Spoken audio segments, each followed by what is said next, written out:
Hello, everyone, and welcome to another exciting episode of Animals and Aquatics. I'm Gina, your host, and it's always a pleasure to have you here.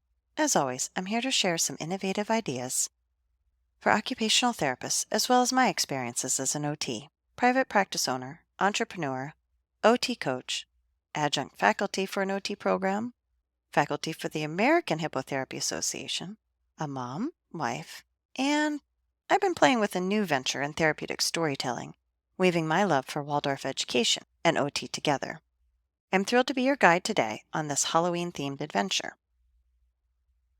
In the last couple of episodes, we delved into topics that can often stress us out. We also explored the concept of growth through the metaphor of a tree.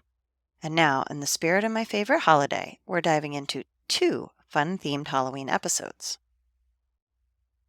But before we get started with today's episode, I want to give you a heads up that we'll be taking a short break in December and January. Don't worry, we'll be back with more exciting content in February. In the meantime, let's make the most of the upcoming episodes. Today I'm excited to share 3 Halloween intervention ideas, specially designed for occupational therapists. They're all about Halloween and are ones that I've done with my clients and have found to be super fun. The first idea is all about getting creative with Halloween masks in a nature-based setting. For this activity, your OT toolbox should include scissors, twine, and a hole punch. You're going to go out into your nature-based setting during your OT session and have your clients look for leaves that can be shaped like a mask. And we're lucky we have really large sycamore trees, and the sycamore trees have leaves that are actually as big as my whole face. And I love that we can take the leaf and we can punch holes in the sides and tie a little bit of string or twine around, and the leaf will actually take up my whole face. Then we can decorate it.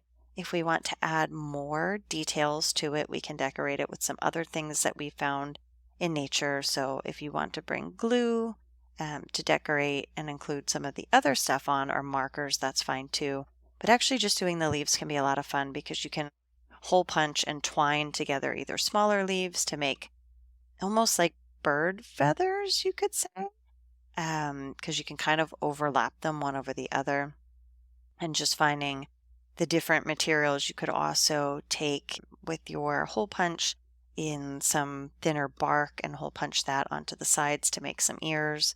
So when we've done it, the kids have been super creative in finding different leaves, different colors, different sizes, and then hole punching and using that twine to kind of weave the leaves together into a really beautiful face mask or also a crown. So some of our clients don't particularly like to have their face covered, and having it done as a crown was actually a better solution for them. So those are 2 options on that in making a very nature-based piece or activity for Halloween. Now, with those, we're going to address some fine motor skills by cutting with the scissors, using the hole punch, weaving the twine through requires a lot of fine motor control and precision, and it's very goal-directed. We're going to look at visual perceptual skills. So choosing the nature-based materials for mask decorating is going to help develop visual perceptual skills. Scanning the environment to find that just right leaf that you want to use, or figuring out how you're going to overlay the leaves together, is also working on a variety of visual perceptual skills. For sensory processing, we're working with a lot of natural materials that can be calming for some clients or stimulating depending on the client's needs. And as I said, some clients didn't really like to have their face covered. So with that, we worked on making something that was a little bit different. So it was more of a crown rather than covering their face. There's also the tactile element of touching all of the different materials, whether those are leaves or the bark, putting everything together. So it's a pretty sensory rich activity for them to complete. For our clients, this is an activity that encourages self-expression and imagination in designing the mask or the crown. They really get to express how they want to put it together, whether it's a one piece or multiple pieces, what colors they're most drawn to, how they want to arrange everything. And it also requires asking for help. So making requests, knowing when you're going to need help. And when we think about self-advocacy, being able to say, this is what I like, this is the way I like it, is really important, or saying, this is something that I need help with, and can you help me with this part, but I can do this part, has been a really big piece of making these nature masks or nature crowns. So in a nature-based setting for Halloween, we like to do nature masks. The clients can then take those home with them. They're kind of fun, and eventually, if you're using natural twine, they biodegrade back into nature. And there's a lot of variety in the way our clients can make those. So I'll be trying to share some pictures of those as well. Next up, we have the thrilling experience for our OT sessions that are incorporating hippotherapy. We can do our trick-or-treating on horseback. And this really is a great way to focus on the movement component. When we're incorporating the horses, we want to be able to focus on the movement component. And trick-or-treating is great because we're going to keep moving. Just like when kids are trick-or-treating from house to house, they're moving. And so this is a great time to practice some of those trick-or-treating skills. I found that can be really helpful, and parents generally appreciate that opportunity to practice some of the skills ahead of time. And to make this really memorable, your OT kit will need a pumpkin container or bag. And I like to use laminated pumpkin shapes. And then on those pumpkin shapes, I like to write various activities for my clients to do during the session. So depending on the level of the client and their goals, some may be sequential, more like an obstacle course, and some are very basic imitation types of tasks written on the pumpkins.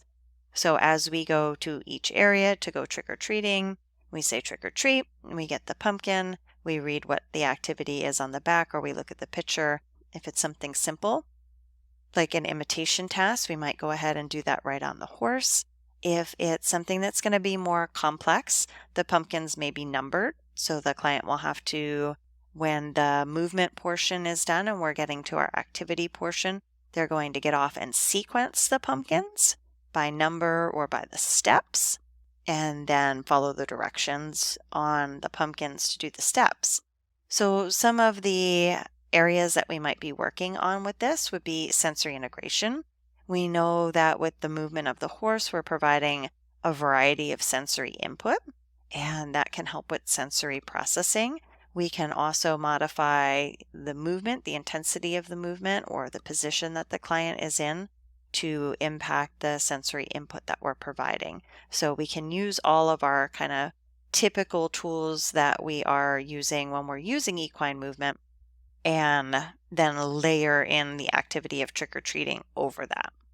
We can be working on balance and core strength, especially when we have one of those larger kind of plastic pumpkin containers, because the client is going to have to sit up and hold those. So I like having those held right in midline, really to work on that balance and core strength piece, rather than having it either clipped to the equipment, but for a client that couldn't hold it or is prone to throwing things, clipping that pumpkin container or bag to the equipment can be a safer choice. Motor planning, we can have our client plan and execute a lot of actions like reaching for the pumpkins, or on the pumpkins, we can have written a variety of motor planning tasks like turning around from forward sitting to backward sitting, or reaching tasks on those. And there's a lot of social interactions. So we are having that social interaction, and again, practicing the skills of approaching, saying trick or treat, and then receiving something. We may be practicing something like manners, thank you, afterwards. So that way it makes it a little bit easier when they are going to go out and trick or treat. This also can be helpful for confidence and self-esteem, in the fact that the client is collecting the pumpkins from each trick or treat station and then completing the activity afterwards. Now, there's another kind of fun way that I like to do this trick or treating, and it's a fun little twist to consider. So you could also do this by using pieces of a jack-o'-lantern face. If you want to cut out little black pieces for the jack-o'-lantern face, so it could be the nose, the mouth, the eyes, and then having your orange pumpkin construction paper cutouts The client can do the kind of trick or treat stations by collecting those different pieces, and then they complete the jack-o'-lantern after the equine movement part of the session. So then they'll come wherever you're doing your activity portion to our activity room, and then they would go ahead and they would put on the eyes, the nose, and the mouth, glue them on to kind of the pumpkin shape that we have available for them. You could also add in a stem. You could add in some other options if they wanted to put glasses on their jack-o'-lantern, or ears or arms, feet, things like that, depending on how complex you want it to be. So I definitely consider the jack-o'-lantern version a downgrade as opposed to the collecting the pumpkins and completing the actions, whether that's imitation or sequencing for there. So those are two options with that if we're incorporating a Halloween themed activity into an OT session where we're using hippotherapy. And last but not least, we have an aquatic adventure, of course, bobbing for pumpkins. And I love this activity. It's so fun to grab a bunch of those mini pumpkins, those really little ones, those little boo ones. And they come in a variety of different colors and shapes.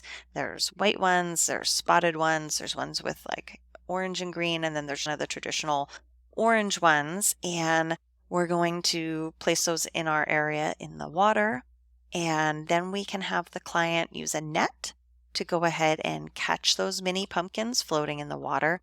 Again, we could do it sequenced. So there's a variety of different ways you can sequence them. You can do it by pictures. So you could take pictures of the mini pumpkins in a particular order and then print that out and show it to the client so that they have to catch them in a sequence. You could just number the pumpkins with a Sharpie marker and then have them go ahead and do that. So a variety of different ways. And the one thing that we like to do with these is have the client take home one of the pumpkins at the end of their session as a little treat for them, as a little thank you for working with us, and allowing them to really choose what it is that they want out of the pumpkins that we provided. So we can work on this sitting on a flow-through mat if the client needs to work on some of that balance and coordination. We can use a little itty bitty scooper for one hand scooping, or we can use a larger net with two hands scooping. And some of the skills that we might be addressing with this is our sensory processing. Again, the water provides resistance, tactile sensations. We can be using, again, that flow through mat to be providing a variety of vestibular and proprioceptive input. We can work on hand-eye coordination because catching floating pumpkins with a net requires pretty good hand-eye coordination. The pumpkins do move around in the water, and depending on the size of the net, whether it's just kind of like a small strainer, which is about the size of a mini pumpkin, or a larger fishing net that requires less hand-eye coordination, but then it does require more bilateral coordination because for the fishing net, it's a little bit bigger and most of our clients do need to use two hands. Whereas with the mini scooper, most of them can just use one hand, like the strainer or the small scooping net. Strength and endurance in order to collect all of the mini pumpkins, and we like to collect them into a basket. Now you can make a floating basket with some pool noodles, or you can just place your basket on the side of the pool deck. And if you're doing the sequencing, then you can go ahead and have the client sequence them on the side of the pool deck. Also problem solving, because our clients need to strategize on how to catch these pumpkins, and sometimes that takes a little bit of problem solving skills. So each of these Halloween activities can be adapted to meet the individual needs and goals of your clients. So what I think about with this is thinking about it ahead of time and deciding, okay, what are the goals that I would try to address with this? And since each of these activities have a variety of different ways that you can incorporate them into your OT sessions, you can think about it ahead of time and decide what you want to focus on. Is it going to be the sensory piece? Because if it was going to be the sensory piece, like with the pumpkins, I might have one large pumpkin at the end where we're going to take that apart and we're going to scoop out the guts. So we're going to continue to scoop and catch, and maybe we'll pile all those little pumpkins in there. If I'm focusing on more the coordination, then with a lot of the activities having the bilateral hand skill piece is more important. And so I'm going to spend more time on that. And I think whichever way we go, you can take a little bit of time to tailor your goals specifically into the activities. Each of these activities offers a playful and engaging way to work on various skills while embracing the spirit of Halloween. And again, Halloween being one of my favorite holidays, I like to take maybe sometimes 2 or 3 weeks to incorporate Halloween activities and anything around this time of year that we can do that I can send one of the clients home with. I really enjoy, and I find that the clients really enjoy it and the parents seem to appreciate, that there's some activity that we're doing that there's a little bit of a take home with. So that wraps up today's episode on Halloween intervention ideas for OTs that are working in unique practice settings. I hope you found these ideas as exciting and inspiring as I do when I use them in my sessions. You now have a week to prepare the materials you need before trying these activities next week for Halloween. So if any of these activities have inspired you, go ahead, look around in your particular environment in case you need to make any adaptations. Start to gather your supplies together and then go back over again. Look at those OT goals that you have written down and decide how exactly you're going to modify these intervention ideas that I've suggested. And be sure to share any pictures of your fun projects. Before we go, I want to invite you to engage with our community. Leave us a review, submit a question for us to answer in a future episode, and consider joining our upcoming coaching group. Thank you for spending your time with us today. Remember, as we head into November, we'll be discussing topics around planning to help you prepare for an amazing 2024. And don't forget our short break in December and January. Wishing you all a wonderful Halloween season filled with creativity, fun, and of course, a touch of the therapeutic magic that only OTs can bring. Until next time, this is Gina signing off. Stay inspired and keep making a difference.